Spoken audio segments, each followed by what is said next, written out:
Hai semuanya, gimana kabar kalian? Semoga selalu dalam keadaan baik. Welcome back di segmen analisa kripto. Di video kali ini kita akan mengulas untuk Core atau koin dari Core ya, Core DAO, teman-teman. Hari ini diperdagangkan di kisaran 42.800. Kalau kita lihat sih udah mengalami tren koreksi sekitar 0,1%. Dari Core sendiri ini volume transaksinya, volume perdagangannya di hari ini itu ada sekitaran 800 870 miliar. Sangat banyak dan juga untuk eh, pergerakannya cenderung masih terbilang slow, teman-teman. Dari beberapa data ini ada beberapa data yang cukup harus di-verify ke depannya. Yang pertama adalah supply mereka itu saat ini diperkirakan atau dikatakan itu ada sekitar 131 juta core ya, core token. Sementara untuk maksimum supply-nya itu ada di kisaran 2 miliar, 2,1 miliar ya kalau kita lihat di sini. Dan juga kita cek dia di penyidiknya, dan kalau di bawah untuk informasinya ini adalah solusi. Jadi mereka menawarkan solusi tentang Satoshi plus konsensus. Jadi mereka mengcompare untuk Core DAO sendiri dengan Bitcoin, dengan Ethereum, dengan Solana.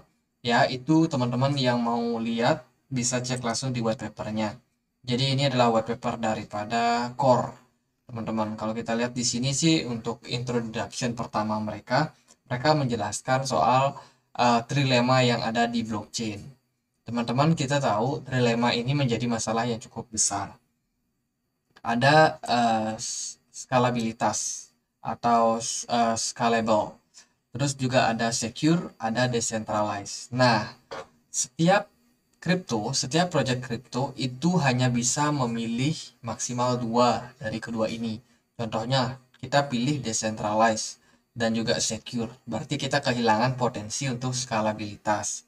Kalau kita pilih decentralized dan juga skalabilitas, kita kehilangan untuk secure-nya.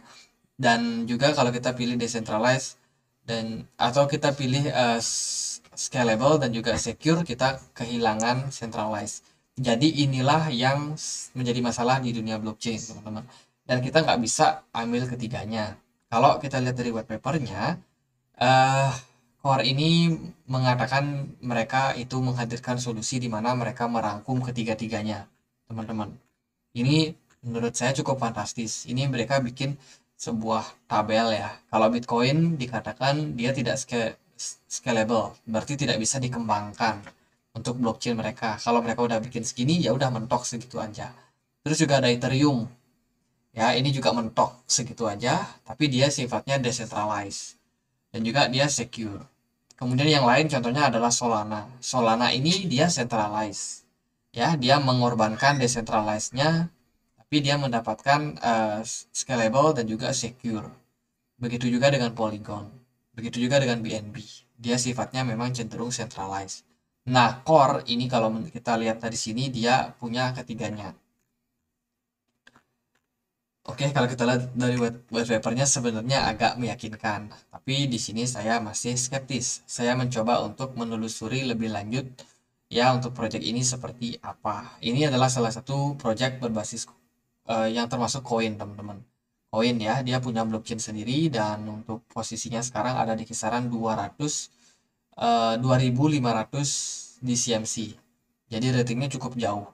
Kalau kita lihat dari pasar yang bisa memperdagangkan itu ada OKX, Huobi Global, Bybit, Get.io, OKX, Polynex. Jadi cukup banyak ya exchange yang bisa memperdagangkan token ini, teman-teman. Terus aku juga cek dia di sini. Ini adalah ya tentang transaksi mereka. Ini data-data riwayatnya, bagaimana di blockchain mereka. Transaksi ini cukup baru ya. Ini validator 2 menit yang lalu ada transaksi, kelihatan di sini semua. Terus teman-teman kalau kita cek dia di Twitter, Cordao belum dapat centang biru, belum dapat centang biru. Kemudian kalau kita cek pengikutnya itu sangat banyak ya, 1,6 juta. Ethereum aja pengikutnya sekitar 3 juta. Terus aku compare dia sama koin yang lebih tinggi, Axie Infinity, itu pengikutnya baru ya belum 1 juta teman-teman, 891.000. Jadi belum 1 juta. Padahal dia sudah join di 2018. Sementara Cordao ini dia baru join di 2022 tapi sudah punya pengikut yang sangat besar. Apakah value daripada project ini? Kalau kita lihat di sini sih mereka nggak terlalu banyak bikin kayak ama Ask Me Anything dan lain sebagainya, itu mereka nggak terlalu sering ya. Tapi mereka ada kerjasama dengan beberapa blog teman-teman. Ada kerjasama lah dengan beberapa perusahaan. Ini mereka baru merilis yang namanya apa namanya white paper mereka, dan ini termasuk project coin baru. Kalau kita lihat juga dari websitenya cordao.org. Di sini kita bisa menemukan ada informasi-informasi seperti ya, transaksinya itu sudah sebesar 4,3 juta. Kemudian ada 1,7 juta address ya. Twitter mereka punya komunitas segini untuk followernya. Di Discord mereka punya 200 sekian ribu.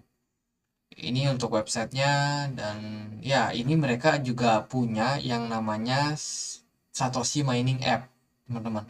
Ini aku sempat cek dia, dan juga kita bisa download langsung di Android ataupun iOS. Kalau kita cek di Play Store, ini rupanya atau gambarnya Satoshi, namanya adalah Satoshi. Di sini teman-teman bisa melakukan mining ya, mining. Dan disinilah semakin besar kecurigaan saya teman-teman. Loh kok bisa mining di HP? Kan kita mining butuh yang namanya alat ya. Kita butuh alat, kita butuh perangkat teman-teman. Karena mining itu adalah kata lain dari melakukan validasi terhadap setiap transaksi. Jadi alat-alat canggih itu digunakan untuk memecahkan kode-kode. Ya, kode-kode algoritma yang sangat rumit. Itu dibutuhkan komputer canggih. Nah, dari hasil pemecahan kode-kode tersebut, barulah si miners itu mendapatkan reward, teman-teman. Karena dia sudah menyediakan fasilitas mining. Nah, ini agak mencurigakan. Jadi saya sedikit skeptis sama proyek ini sebenarnya. Jadi ya skeptis lah, curiga teman-teman. Jangan-jangan ini ada bermasalah nih. Karena kalau kita cek juga dari Twitter ya, mereka belum dapat centang biru. Padahal dari segi gininya besar ya, dari segi komunitasnya udah sangat besar. Bandingin sama Axie Infinity yang belum 1 juta aja dia udah dapat centang biru. Dan juga proyek kripto-kripto yang lain juga udah dapat centang biru. Tapi Cordao belum. Oke, itu. Lalu bagaimana untuk pergerakan dari chartnya? Kita akan masuk langsung ke chartnya. Ini adalah Cordao, kita pakai data OKX. Dia baru listing kemarin. Ini di tanggal berapa nih? 9 Februari. Baru listing langsung dibanting, teman-teman. Belum sempat naik, langsung dibanting. Lalu gimana untuk prospeknya? Nah, karena ini koin baru ya, token baru, kita belum bisa memastikan seperti apa ke depannya. Tapi ada beberapa indikasi-indikasi untuk jangka pendek. Teman-teman, token ini diperdagangkan cukup banyak. Di exchange itu banyak sekali yang bisa memperdagangkan token ini. Tapi realitanya adalah volume perdagangan itu paling besar ada di OKX. Ya, sekitar 25%. Ini banyak loh. Banyak, dan OKX yang mendominasi. Makanya kita coba untuk gunakan chart dari OKX. Ternyata setelah dibuka chartnya ini cenderung drop. Ya,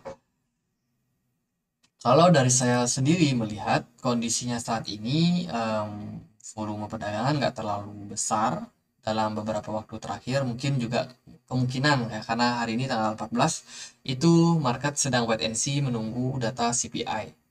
Ya, Bitcoin juga cenderung turun kok.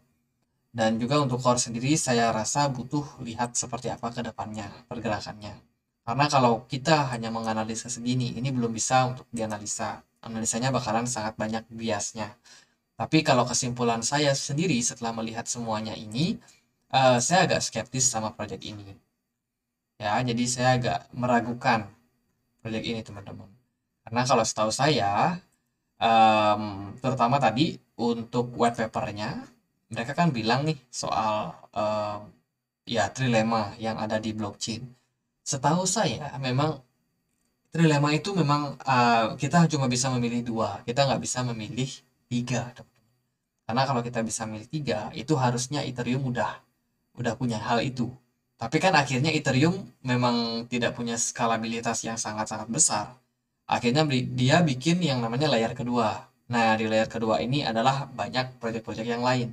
Ini tuh fungsinya untuk menyeimbangkan atau menutupi kelemahan daripada Ethereum. Jadi Ethereum sebagai koin, dia itu punya jaringan token-token lain di layer kedua mereka. Matic contohnya, Shiba Inu juga. Jadi ya seperti itulah kurang lebih ekosistemnya. Tapi tiba-tiba ada token namanya Core, dia mengklaim dia punya ketiganya. Nah itu ya bikin saya agak skeptis. Jadi kalau video ini misalkan teman-teman merasa video ini nggak benar atau gimana, silahkan tulis di kolom komentar. Silahkan teman-teman komen. Silahkan teman-teman kasih pendapat kalian. Kalau dari saya segitu aja. Buat token ini saya jujur skeptis, nggak yakin sama proyeknya, dan juga dari segi pergerakan harga ketika dia baru ICO harganya langsung drop. Ini mungkin asumsi saya adalah ya orang-orang juga udah pada tahu gitu. Ini proyek bermasalah atau ini proyek nggak meyakinkan sehingga harganya turun. Karena kalau proyek ini bagus, harusnya ketika dia pertama listing itu kan harusnya naik dong. Iya dong, karena banyak orang yang melihat, wah ini proyeknya bagus, ini. Makanya mereka berusaha buat masuk sedini mungkin, terutama dari proses ICO.